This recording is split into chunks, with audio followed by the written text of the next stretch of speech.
ठरलं तर मगचा आजचा एपिसोड अगदी जबरदस्त आहे प्रेक्षकांनो, अगदी हॉरर फिल्मसारखा. पण शेवटपर्यंत नक्की बघा. चला पटकन सुरुवात करूया आजच्या भागाला. सायली देवासमोर हात जोडून उभी असते आणि देवाला विचारते, तेव्हा आज मी जो काही निर्णय घेतलाय तो योग्य तर आहे ना? त्याच वेळेला फूल खाली पडतं. जणू काय सायलीला देवाकडनं कौलच मिळालेला असतो. ती खूप खुश होते. देवा, तुम्ही जणू मला संकेतच दिला, म्हणजे मी जे काही करते ते अगदी योग्य आहे. देवा, तू माझ्या पाठीशी नेहमी असाच राहा. तर दुसरीकडे प्रताप काका अश्विनशी बोलत असतात. अश्विन, मला असं वाटतं की काही गोष्टी तू माझ्यापासून लपवतोय. कल्पनाने मला सांगितलं प्रियाबद्दल, हे सगळं तू सांगायला हवं होतं.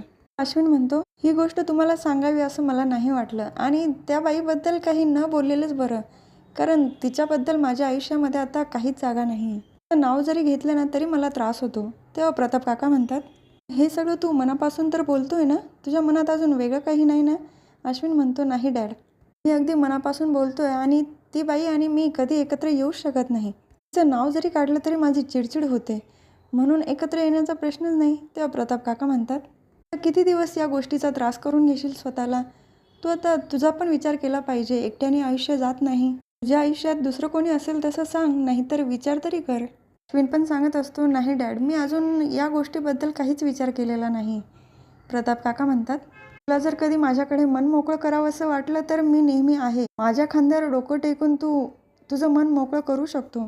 अश्विन खूप इमोशनल झालेला असतो. प्रताप काकांच्या खांद्यावर डोकं टेकून रडत असतो आणि त्याला खूप बरं वाटतं. त्याच्या बाबांचा पण त्याला आधार आहे असं जाणीव होत असते त्याला. आणि प्रताप काकांच्या पण डोळ्यामध्ये पाणी आलेलं असतं की काय अवस्था झाली माझ्या दोघं मुलांची. तर अर्जुन सायली दोघंही बाहेर आलेले असतात. तेव्हा अर्जुन सायलीला म्हणतो, आपल्याला कुठलीही रिस्क घ्यायची नाही, आणि तुला थोडं जरी काही वाटलं ना, मला कॉल करून लगेच तसं कळव. तर सायली पण सांगत असते, नाही हो, तुम्ही टेन्शन घेऊ नका. मला थोडं जरी काही जाणवलं ना तर मी लगेच तुम्हाला कळवेल. पण माझं खेळणं तर द्या. अर्जुनकडे जे खेळणं असतं सायली घेते, आणि तिला भूतकाळातल्या काही गोष्टी आठवतात. त्या स्पष्ट नसतात, ब्लॅक अँड व्हाईट दिसत असतात, त्यामुळे तिला काही स्पष्ट होत नाही. तेवढ्यात तिथे रविराज काका येतात. चला निघायचं? अर्जुन पण म्हणतो, ठीक आहे, मी पण निघतो. रविराज काका सायलीला पुढच्या सीटवर बसायला लावतात, पण ती काय ऐकत नाही. नाही, तुम्ही दोघांनीच पुढे बसा, मी मागच्या सीटवरच बसेल. रविराज काका खूप सांगतात, पण सायली नाहीच म्हणते. तुम्हाला आज सांगितलंय ना सगळं माझं ऐकायचं, मग बसा बरं पुढे. हट्टानेच ती मागे बसते. हे तिघं पण निघतात आणि त्यांच्या मागे अर्जुनची पण गाडी असते. तर राकेश तिथे उभा राहून म्हणत असतो, आता हळूहळू हे पेट्रोल असंच संपत राहील आणि गाडीचा लगेच जोरात आवाज होईल, कारण राकेशने गाडीचे ब्रेक फेल केलेले असते आणि तो गुड न्यूजची वाट बघत असतो की कधी त्याला ॲक्सिडेंटची न्यूज कळेल, आणि हे सगळं बाबांना सांगायला हवं. नागराज काकांना भेटायला निघतो. रविराज काका सायलीला विचारत असतात, सायली, आता तुझ्या म्हणण्यानुसार आपण निघालो, पण पुढे कुठे जायचे ते तरी सांग. तेव्हा सायली म्हणते, हे विचारू नका, फक्त तुम्ही सरळ चालत राहा. रविराज काका म्हणतात, मला तर वाटतं पुढे काहीतरी मंदिर वगैरे असेल आणि तिथेच सायली आपल्याला घेऊन चालली असेल. सायली म्हणते, हो, थोड्या अंतरावर एक मंदिर आहे, आपण आधी तिथेच जाऊया. पण प्रतिमा आत्यांना खूप भीती वाटत असते. अहो, गाडीचा स्पीड जरा कमी ठेवा, आणि रस्ता पण जरा ओळखीचा वाटतोय. तर सायली खूप बारकाईने सगळीकडे बघत असते. तिला काही आठवते की नाही त्याचा पण विचार करते. तिच्या हातामध्ये जे खेळणं असतं ते बघते, आणि तिला तरी पण काही गोष्टी अशा ब्लरच दिसत असतात. या सगळ्याचा तिला खूप त्रास होतो. तिचं डोकं वगैरे दुखायला लागतं. मला अजून पण काही स्पष्ट का दिसत नाही, का असं होत असेल? तर दुसरीकडे कल्पना काकू, अस्मिता आणि विमल असतात. त्यांच्या घरातली कामं चालू असतात. त्याच वेळेला जोराचा वारा सुटतो. अस्मिता म्हणते, मम्मा, काही होणार आहे का? एवढं भयंकर वादळ का सुटले? प्रतिमा आत्यांना पण खूप भीती वाटत असते. हो ना, असं अचानक वातावरण का खराब झालं? तर प्रतिमा आत्याही म्हणत असतात, वातावरण बघा ना कसं झालंय. रविराज काकाही सांगतात, हो ना, वातावरण खूपच बेकार झालंय, असं वाटतंय पाऊस पडेल की काय. आणि तेव्हाच सायलीला अर्जुन आणि तन्वी जेव्हा लहान असतानाचे एकमेकाला आवाज देतात, ते आवाज तिला ऐकू येतात, आणि तिला डोक्याला खूप त्रास होत असतो.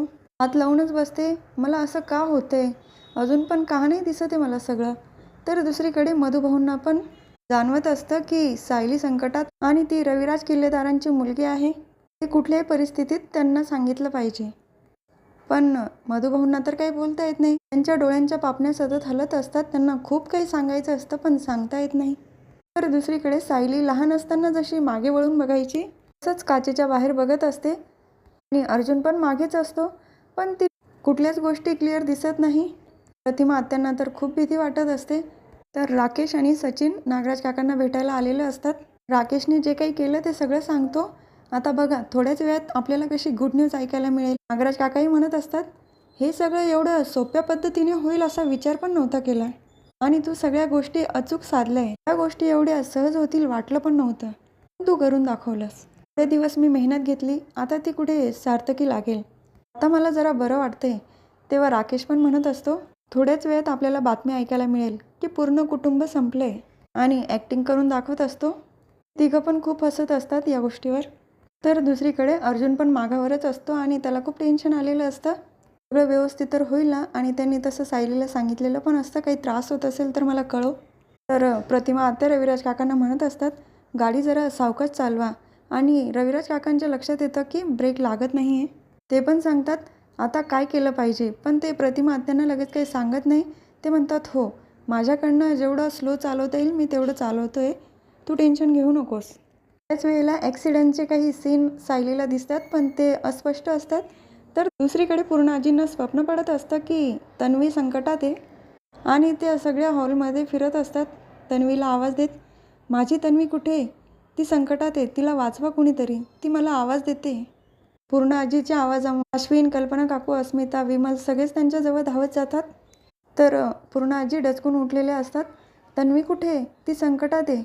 तर सगळे त्यांना शांत करत असतात. कल्पना काकू पाणी प्यायला देतात. अश्विन पण सांगत असतो, पूर्णाजी आपल्याला माहिती नाही ना तन्वी कुठे, हे तुझं स्वप्न होतं, शांत हो आणि आता आराम कर बरं तू. पण पूर्णाजींच्या चेहऱ्यावर खूप भीती दिसत असते. माझी तन्वी संकटात आहे, ती मला आवाज देते, पूर्णाजी वाचव वाचव आवाज देते. तर सगळे पूर्णाजीला नंतर शांत करतात आणि झोपायला सांगतात. तर दुसरीकडे सायलीला सगळ्या गोष्टी हळूहळू आठवायला लागतात आणि स्पष्ट पण दिसतात. सायली तर खूप खुश असते की तिला सगळ्या गोष्टी आठवायला लागतात. पण हा भाग इथेच संपतो आणि पुढील भागात बघायला मिळतं की रविराज काका सांगत असतात, ब्रेक प्रेस होत नाही आहे.